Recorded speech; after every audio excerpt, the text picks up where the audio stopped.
Food adulteration కూడా చాలా వరకు ఇప్పుడు పెరిగిపోయింది కదా మేడం. ప్రతిదీ నువ్వు ఆయిల్ దగ్గర పన్నీర్ ఎనీథింగ్ అసలు మీరు ఇప్పుడు నేమ్ ఇట్ ప్రతిదీ అల్టరేషన్ అయిపోయింది. సో దీనివల్ల ఇప్పుడు ఎక్కడున్నా సరే ఒక ప్రాబ్లం వచ్చి ఇప్పుడు క్యాన్సర్ కూడా బేస్లీ ప్లాస్టిక్ అంటారు. ప్లాస్టిక్ అంటే ప్లాస్టిక్ ఎక్కడ చూసి ప్లాస్టికే. వాటర్ ఆఖరికి మదర్స్ మిల్క్ లో కూడా ప్లాస్టిక్ వస్తున్నా పార్టికల్స్ ఉన్నాయని వస్తుంది. So plastic is very very danger.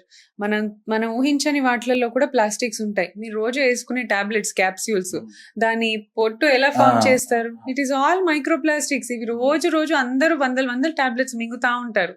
So ప్రతి దాంట్లో మనకు కనపడని ప్లాస్టిక్ కూడా ఉంటది. It's called micro plastics.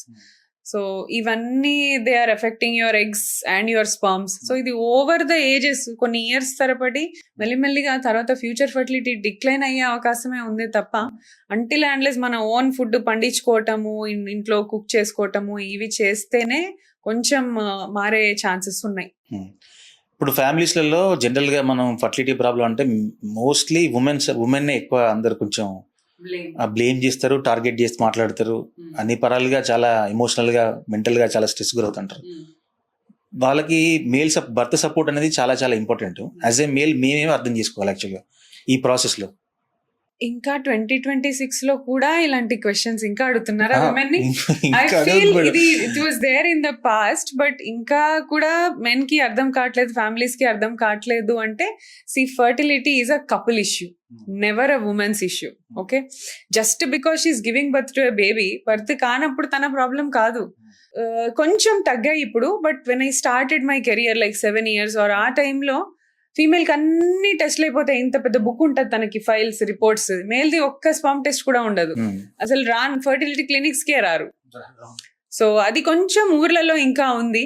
But వాళ్ళు కూడా రావాలి, కపుల్ గా వస్తేనే. అందుకనే మేము కపుల్ వస్తే రిజిస్టర్ చేస్తాం. అట్లీస్ట్ అట్లా అన్నా వస్తారు. మనం ఇమ్మీడియట్ గా ఐడెంటిఫై. టైం వేస్ట్ అయిపోయింది కదా ఇప్పుడు. అమ్మాయిది ఇయర్స్ ఆమెకే టెస్ట్ జరిగింది, చూస్తే అతని స్పర్మ్ లో ప్రాబ్లం ఉంది.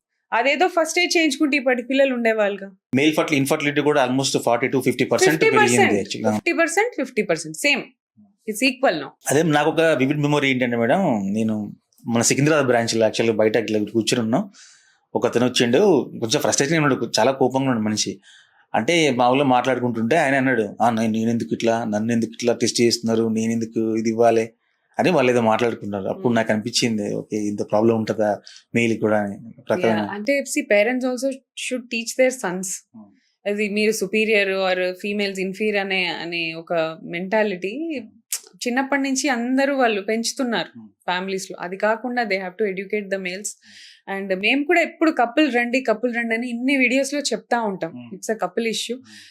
ఒకవేళ హస్బెండ్ కి ప్రాబ్లం లేకపోయినా ఎమోషనల్ సపోర్ట్ గా ఫస్ట్ ఉండాల్సింది హస్బెండే కదా. ఫీమేల్ ప్రాబ్లం ఉన్నా సరే ఆ స్ట్రెస్ లెవెల్, పార్ట్నర్ అండర్స్టాండింగ్ ఉంటే స్ట్రెస్ లెవెల్ ఉండదు తనకి. ఈజీగా కన్సీవ్ అయిపోతారు అండర్స్టాండింగ్ కపుల్స్.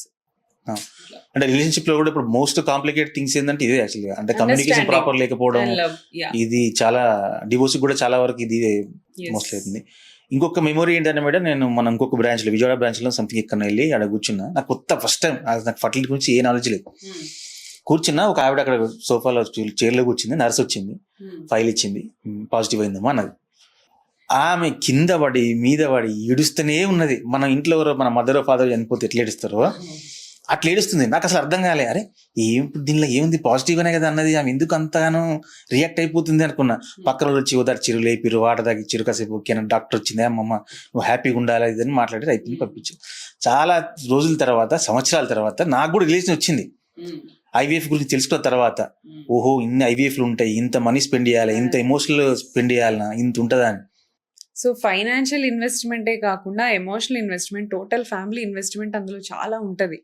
సో ఇట్స్ ఆ ఒక్క డే కోసము వాళ్ళు ఎన్నో ఇయర్స్ నుంచి కష్టపడతారు, ఎన్నో మాటలు వినుంటారు, ఎంతో మంది దగ్గర ఇన్సల్ట్ ఫేస్ చేసి ఉంటారు, ఎన్నో ఫంక్షన్స్ అవాయిడ్ చేస్తుంటారు వెళ్ళకుండా.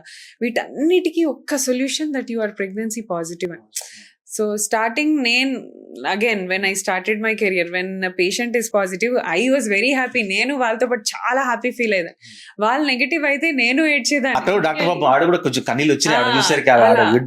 సో పేషెంట్ నెగటివ్ వస్తే మేము ఇంటికి వెళ్ళి బాగా బాధపడేదాన్ని, బాగా ఏడ్చేదాన్ని నేను. దెన్ ఐ అండర్స్టూడ్, నీ చేతిలో ఉన్నది కొంత, నువ్వు చేయగలిగేది, నీ సైన్స్ ఇక్కడ వరకే లిమిట్ అయింది. సో పేషెంట్ పాజిటివ్ వచ్చినా నెగటివ్ వచ్చినా నువ్వు చేసేది నువ్వు చేసావు. So ultimately the result is in God's hands. So మనం సైన్స్ ఎంత పర్మిట్ చేస్తుందో, మనకెంత నాలెడ్జ్ ఉందో మనం అప్డేటెడ్ ఉండాలి. That is very important. Patient కి జస్టిస్ చేయాలంటే you have to update your knowledge. Just lack of knowledge వల్ల మీరు పేషెంట్ కి నెగిటివ్ తెప్పించలేరు. సో అప్డేట్ చేసుకుంటా ఉండాలి. That is why 49 is very advanced in this. We attend to so many conferences, attend to so many CMEs. ఇవన్నీ ఎందుకు చేస్తామంటే we have to be updated and give the patient their best